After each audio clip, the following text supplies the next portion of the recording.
أستعيذ بالله من الشيطان الرجيم بسم الله الرحمن الرحيم. போன தடவை பேசின பயானில் நீங்கள் அதிகமாக சிந்தனை செய்யக்கூடிய விஷயங்களை பற்றி பேசினேன். எல்லா ஆயத்துக்களையும் சிந்திக்காமல் முடியாது. ஒவ்வொரு ஆயத்தையும் இப்போது நான் உங்களுக்கு சொல்லிக் கொடுத்த ஒரு முறை சொன்னேன். ஆயிரக்கணக்கான லட்சக்கணக்கான கோடிக்கணக்கான விதங்கள் விடைகள் இருக்கின்றன, அர்த்தங்கள் இருக்கின்றன. நான் உங்களுக்கு ஒண்ணே ஒண்ணு தான் சொல்லியிருக்கிறேன். நீங்க ஒவ்வொருவரும் ஒவ்வொரு விளக்கத்தை கண்டுபிடித்து சொல்லுங்க. இன்னொருத்தன் காப்பிடிக்கிற விஷயம் மறந்துடணும். அது அவனுக்கு சொல்லப்பட்டது அவனுக்கு போச்சு. எனக்கு அல்லாஹ் புதியதை தருவான். எப்படி தருவான்? 18:109 படி. இப்ப நான் உங்கள்ட்ட பேசினேன்ல, ஒரே ஒரு சொட்டு, ஒரு துளி அவ்வளவுதான். இப்ப கடலுக்கு எத்தனை துளிகள் இருக்குன்னு பார்த்துக்கிறோங்க. அல்ல குறையாது. ஒரே ஒரு துளி. அந்த துளியிலையும் பாதி தான் எனக்கு கிடைச்சத இப்ப உங்களுக்கு சொல்லிட்டு இருக்கிறேன். அப்ப எவ்வளவு ஒண்ணு அடைய வேண்டியது இருக்குன்னு பார்த்துக்கிறோங்க. படிங்க 18:109.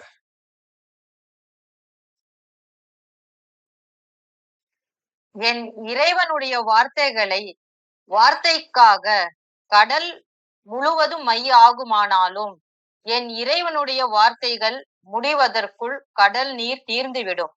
அதைப்போல் இன்னொரு கடலையே நாம் உதவிக்கு கொண்டு வந்தாலும் சரியே. போதுமா? அல்லாஹ் சொல்லிட்டான். இப்ப நான் என்ன ரூஹ பத்தி கேட்டீங்க. ஒரு துளியில பாதி துளியோ, கால்வாசி துளி தான் பேசினேன்பா. ஒரு துளி கூட இல்லப்பா. இந்த கடல் நீரை பார்த்துக்கிறோங்க.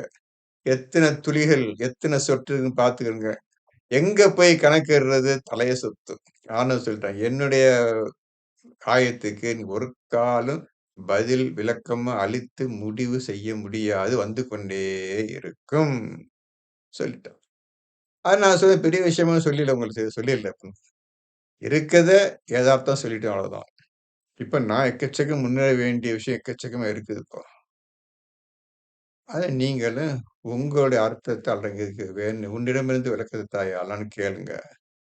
கேட்டு அல்லாஹ் கொடுத்தாண்டா, அதிலிருந்து அடுத்த செகண்ட், தேர்ட் ஒவ்வொருத்தரும் கேட்டு முன்னேறி கொண்டே போகும். படிங்கப்பா. 49வது சூரா குஜராத் 13 ஆயத்து. மனிதர்களே, நிச்சயமாக நாம் உங்களை ஓர் ஆண் ஓர் பெண்ணிலிருந்தே படைத்தோம். நீங்கள் ஒருவரை ஒருவர் அறிந்து கொள்ளும் பொருட் பின்னர் உங்களை கிளைகளாகவும் கோத்திரங்களாகவும் ஆக்கினோம். உங்களில் எவர் மிகவும் தக்வா உடையவராக இருக்கின்றாரோ அவர் தாம் அல்லாவிடத்தில் நிச்சயமாக மிக்க கண்ணியமானவர். நிச்சயமாக அல்லாஹ் நன்கு அறிபவன், சூழ்ந்து தெரிந்தவன், யாவற்றையும் சூழ்ந்து தெரிந்தவன். அவ்வளவுதான் காக்கா. இப்போ முதல் மனிதனை உண்டாக்கி அவருக்கு ஒரு மனைவியும் உண்டாக்கி பின்னர் அவர்களிருந்தே ஆண் பெண் ஆயிட்டாங்க. ஆண் ஆதம், பெண் அவருடைய மனைவி. அவர்களிடமிருந்து பிள்ளைகள் வர ஆரம்பித்து விட்டன. ஆகவே ஆண் பெண்ணை கொண்டுதான் எல்லோரையும் படைத்தேன் என்று அல்லாஹ் சொல்லுகின்றான். இருப்பினும் அவன் ஒரு விஷயத்தில் தான் நினைத்ததை செய்யக்கூடியவன். ஈசாவை படைத்தான். எப்படி படைச்சான்? ஆண் இல்லாமல் என்ன எது முடியும்? இதை போய் சந்தேகப்படுறதோ அது எப்படி முடியும் கேட்காது. இது ஆண்டவனுடைய செயல், இறைவனுடைய செயல். இதை பற்றி நீ கேள்வி கேட்கறது எந்த லாயும் கிடையாது. ஓதி இருந்தால் புரிந்து கொள்வாய் நீ. ஆகவே அப்பா யாரு, அம்மா யாரு என்ற விஷயத்தை தெரிந்து கொள்வதற்கும், மகன் யாரு, பிள்ளைகள் யாரு என்பதை தெரிந்து கொள்வதற்காகவும் கிளைகளாகவும் கோத்திரங்களாகவும் சொந்த பந்தங்களை ஏற்படுத்தினானவன். இது பெரிய விஷயங்கள, இது உபயோகமற்ற விஷயம். இது தாய், தந்தை, பிள்ளை, பேரன், பேத்தி இதெல்லாம் இருக்கட்டும். உருப்படாத விஷயம், தேவையற்ற விஷயம். ஆனால் எந்த மனிதன் தக்குவாவோட இருக்கின்றானோ அவனை தான் எதிர்பார்க்கிறேன். நீ பெத்துக்க, பிள்ளைய பெத்துக்க, சொந்த பந்தம் வச்சுக்க, கிளைகள், கோத்திரங்கள் என்னென்னமோ வச்சுட்டு போயிட்டு அதை பத்தி கேர் பண்ண மாட்டேன். தேவையற்ற விஷயம்.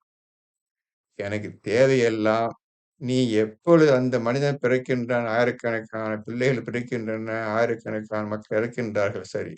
பிறந்ததுல எவன் உயிரோடு இருக்கிறானோ, தக்குவா உடையவனாக இருப்பதை நான் தேர்ந்தெடுத்துக் கொள்வேன். அதைதான் எதிர்பார்த்திருக்கிறேன்னு சொல்றேன். படிங்க திருப்பியாவது முக்கியமான விஷயம் அது. படிச்சுக்கணும். சரி படிங்க.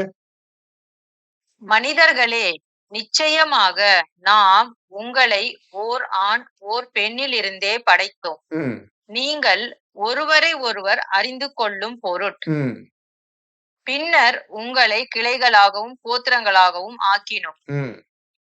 உங்களில் எவர் மிகவும் தக்வா உடையவராக இருக்கின்றாரோ ஆ, அவர்தாம் ஆ. அதான் முக்கியம்பா. அவர் உங்களில் எவர் தக்குவா உடையவராக இருக்கின்றாரோ அவர்தான் அல்லாவிடத்தில் நிச்சயமாக மிக்க கண்ணியமானவர். இப்ப அல்லாஹ் விரும்புறது ஆயிரக்கணக்கான கோடிக்கணக்கான மக்கள் கூட்டம் இருந்தாலும், கோடிக்கணக்கான குடும்பங்கள் வாழ்ந்தாலும், யாராவது ஒரு ஆளு தக்குவா உடையவனாக பிறந்தானா, வளர்ந்தானா, பெத்தானா என்றுதான் பார்த்துட்டு இருக்கிறான் ஆண்டவன். அந்த தக்குவா உடையவரை பற்றி அல்லாஹ் என்ன சொல்கின்றான்? அவர்தான் மிக்க கண்ணியமானவர் மிக் அல்லாவிடத்தில். அல்லாஹ்விடத்தில் மிக்க கண்ணியமானவர். அல்லாஹ் உங்களை கண்ணியமானவனாக ஆக்குறான்பா. கண்ணியமான மனிதனாக உங்களை ஆக்குறான்பா அவன். இல்ல இப்ப கண்ணியம்னு என்ன சாதாரண விஷயம் இல்லப்பா அது. மகத்தான போஸ்ட்பா கண்ணியமா ஒருத்தன் ஆண்டவன் அல்லாஹ் ஒருத்தன் ஒரு மனிதனை கண்ணியமுடையவனா ஆக்குறான்டா பார்த்துக்கிறங்க. எப்பேர்ப்பட்ட அதுக்கு என்ன அர்த்தம்னு சொல்ல முடியாது. கண்ணியமா ஆக்குறான். தக்குவாவ நாம் அடைந்தால்தான், நாம் ஒவ்வொருவரும் தக்குவாக இருந்தால், கண்ணியம் என்ற வார்த்தைக்கு உண்மையான விளக்கம், அர்த்தம் நிச்சயமாக புரியும். அதுவரை புரியாது. சும்மா சொல்லிட்டே போலாம் கண்ணியம், கண்ணியம், மேன்மை, மேன்மை, மேன்மை பேசிட்டு போயிட்டே இருக்க வேண்டியதுதான். எந்த அர்த்தமும் தெரியாது. எந்த அர்த்தமும் தெரியாது, புரியாது. எந்த காலத்திலும் புரியாது. தக்குவாவ அடைந்தாதான் முடியும். எந்த கால தக்குவா அடைய போறீங்களோ அதுவும் தெரியாது. ஆ, அப்புறம் நிச்சயமாக அல்லாஹ் நன்கு அறிபவன் தெரிந்தவன். நன்கு அறிந்தவன் தெரிந்தவன். கண்ணியமாக அடுத்தபடி. 14. நாங்களும் ஈமான் கொண்டோம் என்று அரபிகள் கூறுகிறார்கள். ம், ம், நீங்கள் ஈமான் கொள்ளவில்லை, ம், எனினும் நாங்கள் வழிபட்டோம் என்று கூறுங்கள். ம், ம். இப்போ இப்போ நாங்களும் ஈமான் கொண்டோம். ரசூல் பேச சொன்னாரு, ஈமான் கொண்டோம் என்று சொல்கின்றார்கள். அல்லாஹ் என்ன சொல்றான்? நீங்கள் நம்பிக்கை கொள்ளவில்லை, ஆ, எனினும் நாங்கள் வழிபட்டோம் என்று கூறுங்கள். ம். வழிபட்டோம். நீ ஈமான் கொண்டு சொல்ல தேவையில்லை. ரசூல் சொன்னாருப்பா. அதை கேட்டுக்கிட்டோம். அப்படி சொல்லுங்க. அதுக்கு மேல பேசினது இல்ல. சொல்றாரு, கேட்டுக்கிட்டீங்க அவ்வளவுதான். கேட்டதன்படி நடப்பதோ, சிந்திப்பதோ கிடையாது. சொன்னாருப்பா அவரு, பேசினாருப்பா அவரு, நாங்க கேட்டுக்கிட்டோம்பா. அப்படி சொல்லுங்க சார். நாங்க ஈமான் கொண்டும் சொல்ல வேண்டாம் என்று அல்லாஹ் திருத்தி சொல்லி, இந்த மாரி பேசுங்கப்பான்னு சொல்றான் அவள.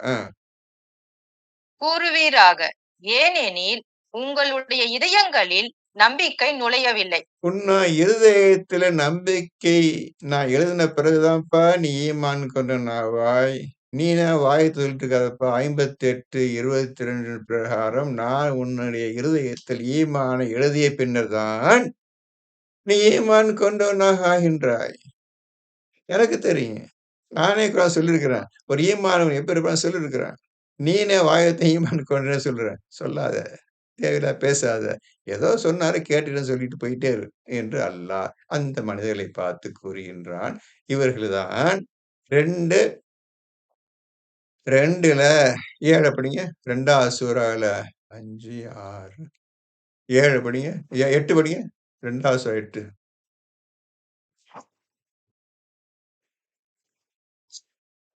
இன்னும் மனிதர்களில் நாங்கள் அல்லாவின் மீதும் இறுதி நாள் மீதும் நம்பிக்கை கொள்கிறோம் என்று கூறுவோரும் இருக்கின்றனர். ம். ஆனால் உண்மையில் அவர்கள் நம்பிக்கை கொண்டோர் அல்லர். ம். ம். ம். 9. ம். அவர்கள் அல்லாவையும் நம்பிக்கை கொண்டோரையும் ஏமாற்ற நினைக்கிறார்கள். ஆ, ஆனால் அவர்கள் தம்மைத்தாமே ஏமாற்றிக் கொள்கிறார்களே தவிர வேறில்லை. வேறில்லை. எனினும் ஆ, அவர்கள் உணர்ந்து கொள்ளவில்லை. இல்லை. பாத்தீங்களா? இன்னைக்கு நிலைமை இந்த 7ம் 8ம் தான் இன்றைய மக்களின் நிலைமை. யார் நிலைமை? தன்னை ஷாஃபி அப்படின்னு சொல்லிக்கிற கூட்டம் தான். மனிதர்கள் தான். ஒண்ணுமே குரான் ஓத எதுவும் தெரியாது. நாங்கள் ஈமான் கொண்டோம். அல்லாஹ் அக்பர் சொல்லிட்டோம். போயிட்டு இருக்குது. இவர்கள் தங்களை தாங்களே ஏமாற்றிக் கொள்கிறார்களே தவிர வேறு எது. நான் கொஞ்சம் கொஞ்சம் பேசாதீங்க, குறுக்க பேசாதீங்க. ஆ, நம்பிக்கை ஒண்ணுன்னு பொய் சொல்றாங்க தவிர, தன்னைத்தானே ஏமாத்திடுறாங்களே தவிர, அல்லாஹ் ஏமாத்த பார்க்குறாங்க. மூமின்களை ஏமாத்த பார்க்குறாங்கன்னு அல்லாஹ்வே சொல்லிட்டான். இந்த 7ஐயும் 8ஐயும் 9ஐயும் இப்ப படிச்சீங்களா ஆயத்த பக்கத்துல எழுதிக்கிறங்க. குரான்லயே எழுதிக்கிறங்க. நீ- ம். நீங்கள் அல்லாஹ்வுக்கும் அவனுடைய தூதருக்கும் வழிபட்டு நடப்பீர்களாயின் ம். அவன் உங்களுடைய நற்செயல்களில் எதையும் உங்களுக்கு குறைக்க மாட்டான். இப்போ நிச்சயமாக ஆ, ம். அல்லாஹ் மிக மன்னிப்பவன், மிக்க கிருபை உடையவன். திருப்பி போனது அதான் சொன்னேன். போன பயான்ல தான் சொன்னேன் உங்களுக்கு. அல்லாஹ்வை பின்பற்றுங்கள், தூதரை பின்பற்றுங்கள். என்ன விஷயம் என்று இதுலயும் வந்துருச்சு. ஆக யோசித்து பதில் சொல்லுங்க. ம், படி.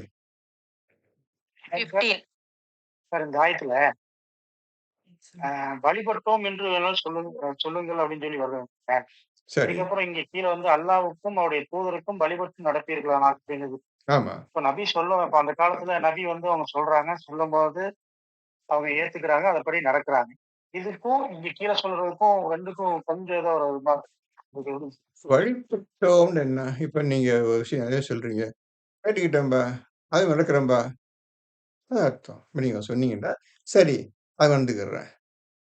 வழிபட்டோம்னு பெரிய தமிழ் வார்த்தை போட்டிருக்காங்க. நீங்க சொல்றபடி செய்றோம். வழிபட்டோம்.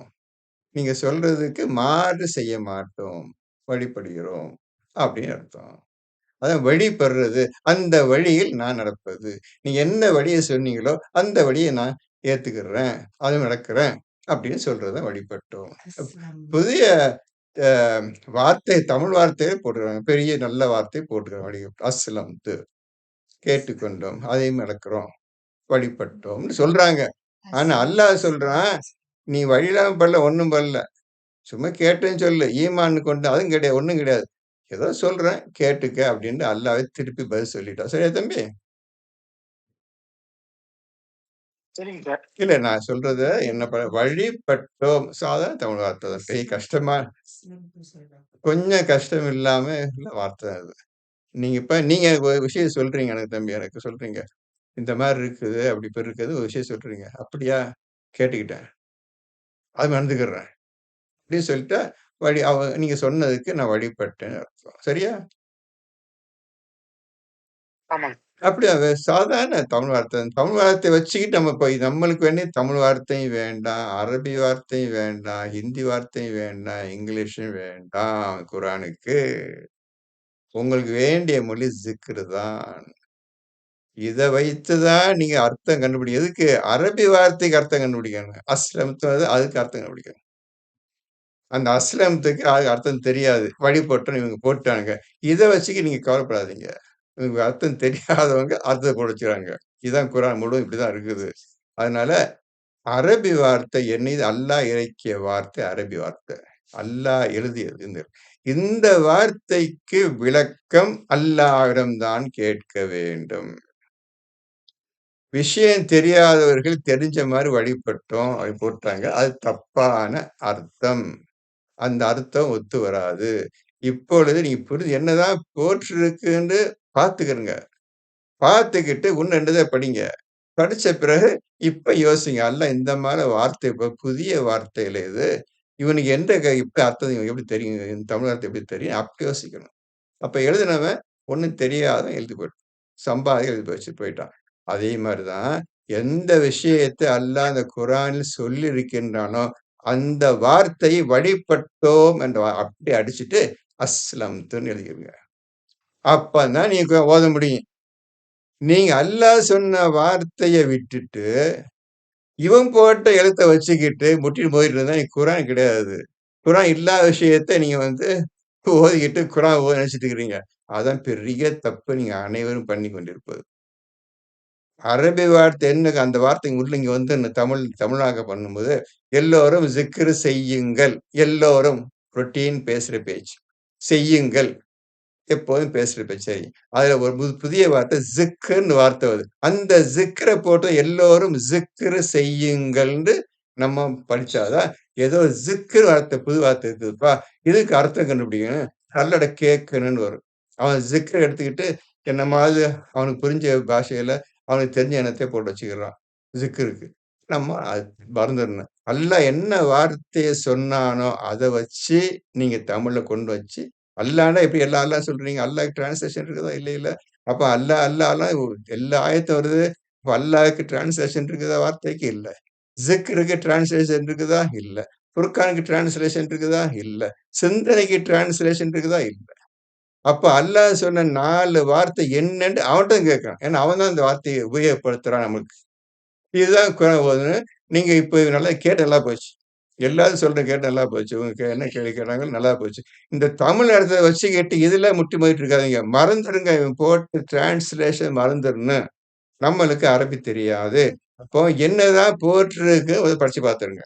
படிச்சு பார்த்துட்டு எந்தெந்த அரபி வார்த்தைக்கு ஒழுங்கா அர்த்தம் போடுறானா, அரபி வார்த்தை அப்படியே போட்டுறானா, இவன் விளக்கம் போட்டுறானா, டிரான்ஸ்லேஷன் போட்டுறான்னு பாருங்க. டிரான்ஸ்லேஷன் போட்டிருந்தான்டா, அது தப்புன்னு முடிவு பண்ணி, அவன் சொன்ன வார்த்தைய வச்சு படிங்க. எல்லா புகழும் அல்லாஹ்வுக்கு. இப்ப அல்லாஹ் எடுத்துட்டீங்கன்னா, டிரான்ஸ்லேட் போட்டிருந்தான்டா, நீங்க என்ன நினைச்சிருப்பீங்க? அவன் போட்டவன் வச்சுட்டு இருப்பீங்க. அல்லாஹ்க்கு வார்த்தைக்கு டிரான்ஸ்லேஷன் கிடையாது. அதுக்கு அர்த்தம் கிடையாது. எதுவுமே கிடையாது அல்லாஹ்ன்ற வார்த்தைக்கு. இப்ப அல்லாஹ் என்ன சொல்றானோ, அல்லாஹ்ன்ற வேண்டியதுதான். இது என்ன என்று அல்லாஹ்ட்டயே கேட்க வேண்டியதுதான். அவன் குடுத்தவன்ட்டயே கேட்கணும். அதான் உண்மையான ஓதுகின்ற முறை. இப்ப நீங்க கேட்டது எல்லோருக்கும் ஒரு நல்ல ஒரு செய்தியா போயிருச்சு இப்போ. அதான் சொல்றேன். அடிக்கடி திருப்பி சொல்றேன். குரானை ஒழுங்காக எழுதிக் கொள்ளுங்கள். அல்லாஹ் சொன்ன வார்த்தைய கீப் அப் பண்ணுங்க. அத வச்சுக்கிட்டு, அந்த வார்த்தைய தான் நீங்க ஜிக்ர்ல கொண்டு வரணும். அஸ்லம்த்துன்னு வருதுல்ல, அந்த அஸ்லாம் அந்த வார்த்தைக்கு என்ன ஜிக்ர் கொண்டு வரணும். அந்த ஜிக்ர படிச்சா தான் அதனுடைய அர்த்தம் என்னன்னு தெரியும். வழிபட்டோம், பின்பற்றுங்கள் இதெல்லாம் மறந்துருங்க. அல்லாஹ் என்ன அத்தீஉல்லாஹ்ன்னு வருது. அந்த அத்தீஉல்லாஹ்ன்னு என்ன அர்த்தம்ன்னு பாருங்க. உண்மையா அர்த்தம் என்ன விஷயம்னு உங்களுக்கு போத போத தெரியும். எப்படி அல்லாஹ் பின்பற்றுறது? அல்லாஹ் தெரியாதா? வந்துருச்சு. அப்ப என்ன செய்வீங்க நீங்க? ரசூல் எப்படி பின்பற்றுறது? ரசூல் பத்தி நமக்கு என்ன ஒண்ணும் தெரியாதா? எப்படி பின்பற்றுவீங்க அத? 2மே தெரியாதா? இப்பதான் குரான ஓத வச்சுட்டு இருக்கிறோம். அது ஓதுனது எப்படி ஓதுறோம்? இவன் போட்டு தமிழ்ல படிச்சுட்டு இருக்கிறோம். அல்லாஹ் குடுத்த வார்த்தை படிக்கல. இவன் சொன்ன வார்த்தைய நீங்க இப்ப சிந்திக்க போறீங்க. எப்படி சிந்திப்பீங்க? அல்லாஹ் சொன்ன வார்த்தைய தான் சிந்திக்க சொல்றான்.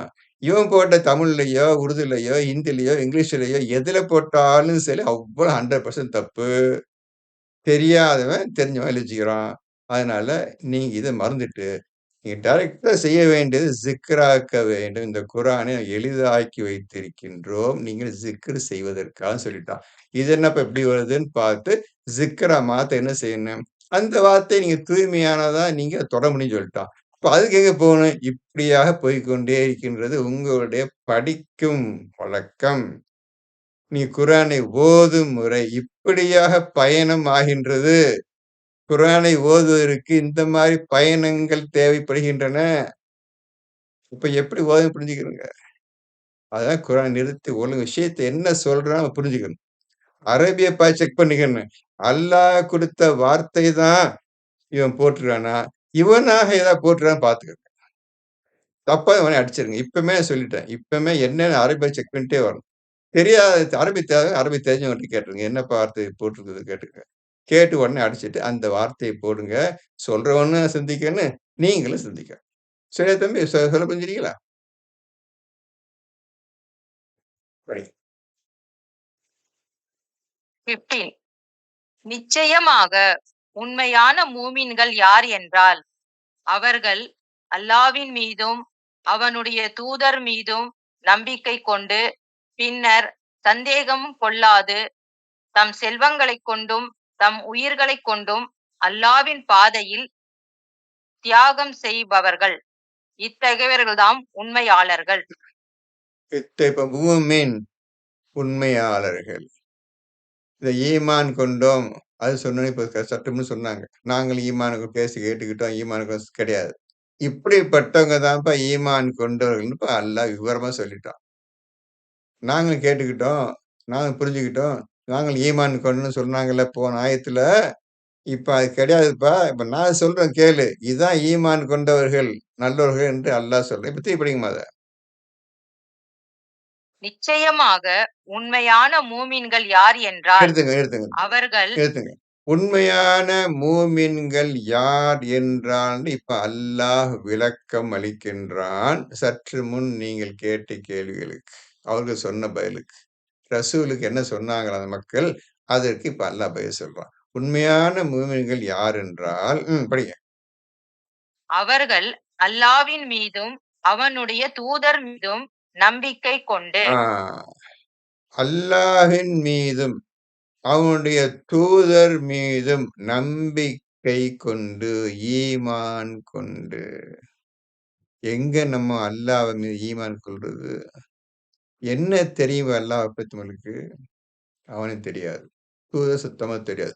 அல்லாஹ் சுத்தமா தெரியாது. 2 பேர் மீது ஈமான் கொள்ள வேண்டும் என்று உண்மையான மூமின் யார் என்றால் இப்படி இருப்பார்கள்ன்னு சொல்ற ஆரம்பிக்கிறான். அப்புறம் பின்னர் சந்தேகமும் கொள்ளாது எந்த சந்தேகம் இருக்காதுப்பா. எந்த குறையும் இல்லாம அல்லாஹ் தான் உண்மையான காட், ரப், உண்மையான ரப் இவன் தான் சொல்றான். அல்லாஹ் குர்ஆன்ல சொல்றானே, இவன் தான், இவனை தேவையில்லை, முழுமையா நம்பிவிட்டேன்.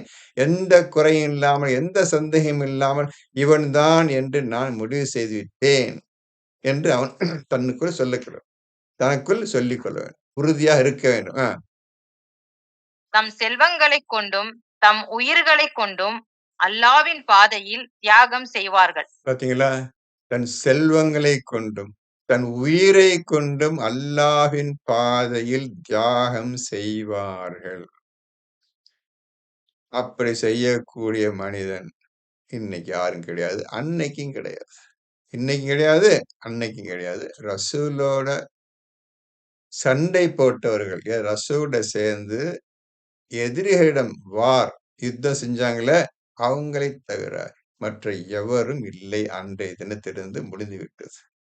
சண்டையிட்டார்களே, காஃபிர்களை எதிர்த்து சண்டை போட்டார்களே மூமின்கள் ரசூலோட சேர்ந்து, அந்த மனிதர்கள் காலம் போய்விட்டது. அவர்கள் இறந்து விட்டார்கள். இனி எவரும் அந்த மாரி மனிதர்கள் இதுவரையும் தோன்றதும் கிடையாது. இன்னைக்கு வரையும் கிடையாது. யாரும் கிடையாது. செல்வத்தை கொண்டும், தன் உயிரை கொண்டும் தியாகம் செய்த மனிதன் ஒருத்தனும் இல்லை இன்று வரை. அன்றைய தினத்திலிருந்து இன்று வரை. அதில் எந்த சந்தேகமும் கிடையாது. குர்ஆன் ஆதாரம் இருக்கின்றது நான் சொல்வதற்கு. இத்தகையவர்கள் தாம் உண்மையாளர்கள். இத்தகையதான் உண்மையாளர்கள். உண்மையே பேசுவர்கள், உண்மையாக நடப்பவர்கள். நான் சொன்னதுக்கு உண்மையாக எந்த மாறும் செய்யாமல் நடப்பவர்கள் என்று அல்லாஹ் சர்டிபிகேட் பண்றான். யார? இவங்க தான் கண்ணியமானவர்கள். இவர்கள் தான் உண்மையாளர்கள் என்று அல்லாஹ் அவர்களுக்கு பட்டம் வழங்குகின்றான். அல்லாஹ் ஒருத்தனுக்கு உண்மையாளன்னு பட்டம் கொடுப்பது, அல்லாஹ் ஒருத்தனை பார்த்து கண்ணியமானவன் சொல்றானே, இது சாதாரண விஷயமா? அப்படி அடைஞ்சா எல்லாம் அடைஞ்சு முடிஞ்சிருமா? அப்படி அடைஞ்சவன் என்னைக்கு எவன் இருக்கிறானா? இப்ப சொல்லிட்டானே, இதான்ப்பா நம்ம எல்லாத்துக்கும் பாடம். இந்த மாரி நடந்தீங்கன்னா நமக்கு சொர்க்கம்பா. இல்லாட்டி இல்ல. இந்த மாரி இதுக்கு ரெடியா இருக்கிறீங்களா? இப்ப சொன்னான் ஆண்டவன் இந்த ஆயத்துல, இதன்படி நடப்பவர்கள் நிச்சயம் சொர்க்கத்தில் நுழையக்கூடியவர்கள். என்ன சொல்லப் போறீங்க? கேட்டாச்சு, படிச்சாச்சு, பார்த்தாச்சு. ஆனா செயல்படுவது மட்டும் மாறியாச்சு. செயல்படுறதுல நம்மளால முடியாதுப்பா என்று மக்கள் அன்னையில இன்னைக்கு போய் கொண்டிருக்கின்றார்கள். நாம் எப்படியோ எனக்கு தெரியாது. இப்ப நம்ம இருக்கும் பக்கம் எத்தனை பேருக்கு தெரியாது. அல்லாஹ்க்கு தான் தெரியும். உங்களுக்கு தெரியும். இப்படி 16 நீங்கள் உங்கள் தீனை பற்றி அல்லாஹ்வுக்கு அறிவிக்கிறீர்களோ? நான் இவ்வளவு பெரிய குர்ஆன 6235 ஆயத்துக்கள் கொண்ட ஒரு தீனை, இந்த வழியை, இந்த இஸ்லாத்தை, தீன் என்றால் இஸ்லாம், இஸ்லாத்தை பின்பற்றுமாறு நான் உங்களுக்கு கொடுத்தால், நீங்க எங்களுக்கு அறிவிக்கிறீங்களோ தீன பத்தி? ஏன்பா? நான் அதுதான் உன்னை படைச்சவன் இப்படி நடந்துக்கொள். இந்த மாரி நடந்துக்கொள். உன் வாழ்வை இப்படி அமைத்துக்கொள் என்று நான் உனக்கு சொன்னால், நீ எனக்கு சொல்றியா எனக்கு? அறிகின்ற எனக்கு? என்று அல்லாஹ் இந்த மாரி செஞ்சுட்டு இருக்காங்க. இன்னைக்கு அத செஞ்சுட்டு இருக்கிறோமோ? இன்னைக்கு மட்டும் என்ன செஞ்சுட்டோம்? அன்னைக்கு பேசின பேச்சு தான் அவனுக்கு செஞ்ச செயலு தான், இன்னைக்கு பரம்பரை, பரம்பரை, பரம்பரை, பரம்பரை வழி வழி வழியாக வாழையடி வாழை மாரி அவ்வளோ பேரும் நான் சொல்றது தான்டா தீன். நான் சொல்றது தான் இஸ்லாம்.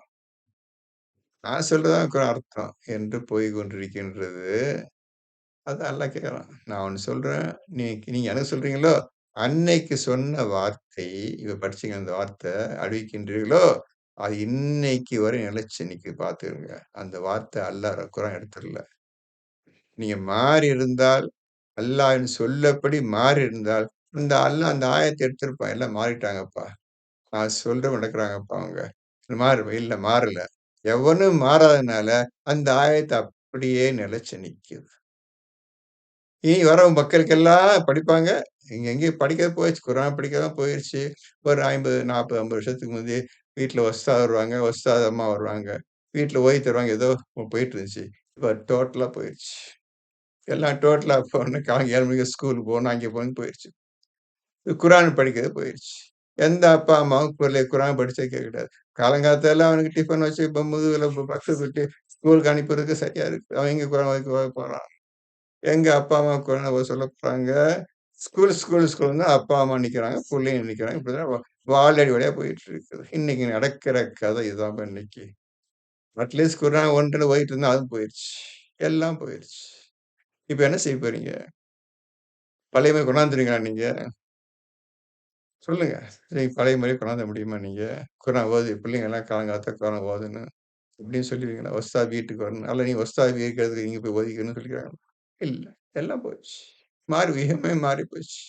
படிங்க.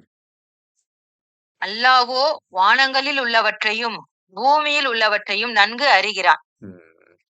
அல்லாஹோ வானங்களில் உள்ளவற்றையும், பூமியில் எல்லாவற்றையும் நன்கு அறிந்தவனாக இருக்கின்றான். என்ன நடக்குது? நீங்க என்ன செய்துட்டு இருக்கிறீங்க? அனைத்துமே தெரியும். நீங்க போற போக்கு சரியில்ல. நீங்க பேசுற பேச்சு சரியில்ல. அல்லாஹ்வுக்கு விரோத போக்கிலேயே உங்கள் வாழ்க்கை போய்க் கொண்டிருக்கின்றது. எனக்கு நன்றாக தெரியும் என்று எடுத்துக்கிட்டான். அன்றியும் அல்லாஹ் எல்லா பொருள்களையும் நன்கு அறிகிறவன் என்று நீர் கூறும். நபியே அவங்க என்ன சொன்னாலும் சொல்லிட்டு போகட்டும். இந்த மாதிரி நான் சொன்னதை அவங்க சொல்லிடு. எல்லாவற்றையும், எல்லா பொருள்களையும் நன்கறிந்தவன் என்று கூறிட்டு வாய் முடிக்கிறேங்க நபியே. அதுக்கு மேல அவங்களோட பேச தேவையில்லை. 17 அவர்கள் இஸ்லாம் மார்க்கத்தை தழுவியதால் உமக்கு உபகாரம் செய்து விட்டதாக கருதுகிறீர்களா? உபகாரம் செய்து விட்டதாக கருதுகிறார்கள். நீங்கள் இஸ்லாம் மார்க்கத்தை தழுவியதால் எனக்கு உபகாரம் செய்து விட்டதாக கருதாதீர்கள். எனினும் நீங்கள் உண்மையாளர்களாக இருப்பின் ஈமானின் வழியில் உங்களை சேர்த்ததனால் அல்லாஹ் தான் உங்கள் மீது உபகாரம் செய்திருக்கிறான் என்று நீர் கூறுவீராக. நாங்க என்னப்பா இவர் விடாம சொல்லிட்டே இருக்கிறாரு நபி. இந்த மனிதர் என்ன சொல்லிட்டே இருக்கிறாருப்பா. சரிப்பா, உனக்காக நான் இஸ்லாத்தை எடுத்துக்கிறேன்ப்பா. இப்படியா ஒரு பேச்சு. சும்மா சொல்லிட்டே இருக்காதீங்க. சரி, நாங்க இஸ்லாம் ஏத்துக்கிட்டோம். இதான் செய்ய சொல்றீங்க. சரிப்பா ஏதோ தொலைஞ்சு போனா தொலைஞ்சு போனா போடுன்னு சொல்லுவாங்கல்ல, அந்த மாதிரி ஏதோ கத்திட்டு இருக்காருப்பா. அது கத்துறதுக்கு ஏதோ சரிப்பா கேட்டுக்கிட்டேன்ப்பா. உண்மையான பசங்க உனக்கு அப்படின்னு கேட்கறது. நபிக்கு நீங்க உபகாரம் செய்ய நினைச்சிட்டு இருக்கிறீங்களா? ஏதோ போனா போகட்டும்பா. அவருக்கு என்னமோ செஞ்சுட்டாருப்பா. சாமான் சொல்லிட்டு போங்கப்பா. அப்படி பெரிய உபகாரம் செஞ்சுட்டு இருக்கீங்க நீங்க? கிடையாது. நான் உங்களை நேர்வழி செலுத்தி, உங்களை இஸ்லாத்துக்குள்ள வரவழைச்சு, உங்களை நேர்வழி செலுத்தி, இஸ்லாத்துக்குள்ள நான் உங்களுக்கு சொல்லிக் கொடுத்து வரவழைச்சு, நான் உங்களை நல்ல நிலையில கொண்டு வந்துக்கிறது, நான் தான்டா உனக்கு உபகாரம் செஞ்சிருக்கிறேன். அல்லாஹ் தான்டா உனக்கு உபகாரம் செய்றான். நீ ஒண்ணு எங்களுக்கோ தூதருக்கோ உபகாரம் செய்யடா. நான் அப்படின்னு அல்லாஹ் இந்த மனிதர்களை பார்த்து சொல்லுகின்றான். அல்லாஹ் தான் உபகாரம் செய்றான். நீ ஆசைப்பட்டதுல எத்தனை பேர் கேட்டீங்களோ, அதுல ஆசைப்பட்டு இஸ்லாத்துல வர்ற ஆசைப்பட்டவங்கள இஸ்லாத்துக்குள்ள கொண்டு வந்து, உங்கள நேவல செலுத்திய அல்லாஹ் தான் உங்களுக்கு உபகாரம் செய்கின்றானே தவிர, நீங்கள் எனக்கு எந்த உபகாரமும் செய்திடவில்லை என் நபியே, நீ அவர்களுக்கு கூறுவீராக. போனா போகட்டும். அவர் கத்திருக்கிறாருப்பா. சரிப்பா, இஸ்லாத்த ஏத்துக்கிட்டேன்ப்பா அப்படின்னு சொல்லிட்டு போங்கப்பா. அப்படி பேசிக்கிறாங்க. கிடையாது. நீ உபதேசிக்கிறவங்களுக்கு நான் தான் போயிட்டு நபி அனுப்பி ஒரு புத்தகத்தை கொடுத்து மக்களுக்கு சொல்லுங்க, நேர்ல செலுத்துங்கன்னு சொல்லி, நான் உனக்கு இவ்வளவு உபதேசம் செஞ்சுட்டு இருக்கிறேன்டா அப்படின்னு மனிதனை பார்த்து அல்லாஹ் சொல்லுகின்றான். அப்படி 18 நிச்சயமாக அல்லாஹ் வானங்களிலும் பூமியிலும் உள்ள மறைவானவற்றையெல்லாம் நன்கு அறிகிறான். அன்றியும் அல்லாஹ் நீங்கள் செய்பவற்றை பார்த்து கொண்டு இருக்கிறான். இப்போ எல்லாத்தையும் அல்லாஹ் அறிகிறான்ப்பா. நீங்கள் செய்வதை பார்த்து கொண்டு இருக்கின்றான். உங்களை அழிக்கவில்லை. நல்லா புரிஞ்சுக்கிறங்க. உங்களுக்கு அவன் ஏற்படுத்திய அந்த தவணை காலம் வரை அவன் பொறுத்திருக்கின்றான். நீங்கள் வரம்பு மீறி அநியாயம் செய்வதை பார்த்து கொண்டிருக்கின்றான். நூஹு, ஆது, சம்முது, லூத்து, ஷுவைப், ஃபிரௌனுடைய கூட்டத்தை அழித்தது போல் அழிக்கிறத நிறுத்தி கொண்டான். இனி அவர் போற போக்குவரை போகட்டும். ஆடுற ஆட்டவரையும் ஆடட்டும். ஓடுற ஓட்டவரையும் ஓடட்டும். செய்யறதை செய்யட்டும். நான் பார்த்து கொண்டுதான் இருப்பேன். அவர்களுக்கு குறிப்பிட்ட காலத்தில் அவர்கள் நிச்சயமாக மரணத்தடைவார். நான் நீ அவசரப்பட போவதில்லை. அழித்து பார்த்தேன் திருந்துவார்கள் என்று முதல் 4-5 நபி மூலமாக யாரும் திருந்தவும் இல்லை, பயப்படவும் இல்லை. இனி வேண்டாம். போகிற போக்கு எப்படியாவது தருதலாய் போகட்டும் என்று விட்டு விட்டான். தருதலையான கூட்டம் தான் இறைஞ்சிருக்குது. அவனுக்கு எந்த கஷ்டமும் கிடையாது.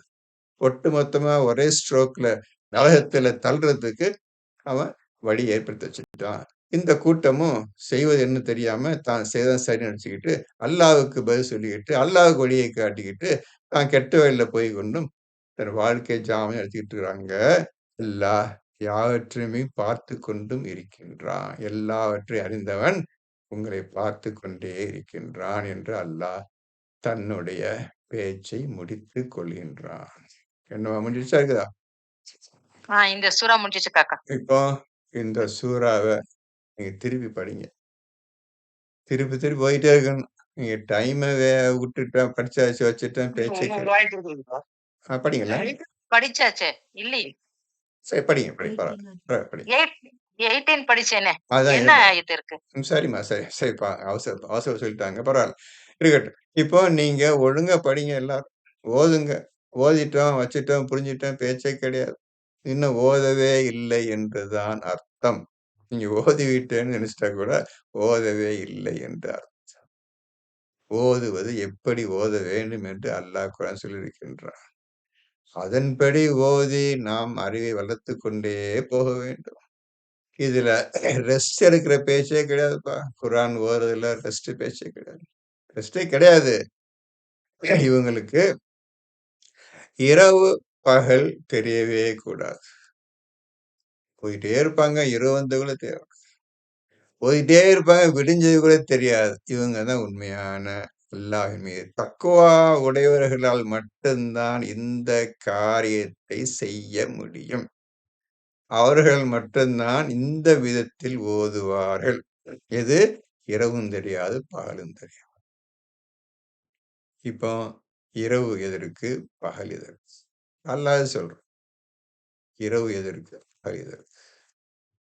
நன்றாக ஓதிக்கொண்டே வாருங்கள். ஒவ்வொரு ஆயத்தையும் சீரிய முறையில் சிந்தித்து படித்து பார்த்து இதில் நாம் எவ்வளவு தூரம் முன்னேற்றம் கண்டோம், இதில் எவ்வளவு விஷயத்தை நாம் புரிந்து கொண்டோம், நாம் எவ்வாறு நம்முடைய வாழ்க்கை போய்க்கொண்டிருக்கின்றது, தனியாக இருந்தால் அவனுடைய வாழ்க்கை எப்படி போய்க்கொண்டிருக்கின்றது, குடும்பத்தோடு இருந்தால் எப்படி வாழ்க்கை போய்க்கொண்டிருக்கின்றது என்பதை அவன் உணர வேண்டும். முதலில் அல்லாஹ் சொன்ன விஷயம் முக்கியமா, நான் முக்கியமா, என் குடும்பம் முக்கியமா என்பதற்கு முதலில் பதிலை கண்டுபிடியுங்கள், தேடிக் கொள்ளுங்கள். எது முக்கியம் என்று உணருங்கள் முதலில். நீ முக்கியமா? உன் குடும்பம் முக்கியமா? உன் பணம் முக்கியமா? உன் சம்பாத்தியம் முக்கியமா? அல்லது அல்லாஹும் ரசூலும் முக்கியமான்னு முடிவெடுத்துக்க. அப்படி எடுத்துக்கொண்டு எது சரி என்று குர்ஆன் சொல்லுதோ அதன்படி நடப்பீர்களேயானால் உங்களுக்கு நன்மையாக அமையும். சரி தம்பி, இப்போ இதோட முடிச்சுக்கிறேன். பிஇஸ்னில்லாஹ் அடுத்த வாரம் அல்லாஹ் அருளை கொண்டு இன்னும் நல்ல விஷயங்களே சொல்வதற்கு நான் அல்லாஹ்விடம் துஆ செய்து கொண்டே இருக்கின்றேன். நல்லா அறிவிக்க நான் உங்களுக்கு சொல்லிக் கொண்டிருக்கின்றேன். அல்ஹம்துலில்லாஹி ரப்பில் ஆலமீன். ஹஸ்புனல்லாஹ்.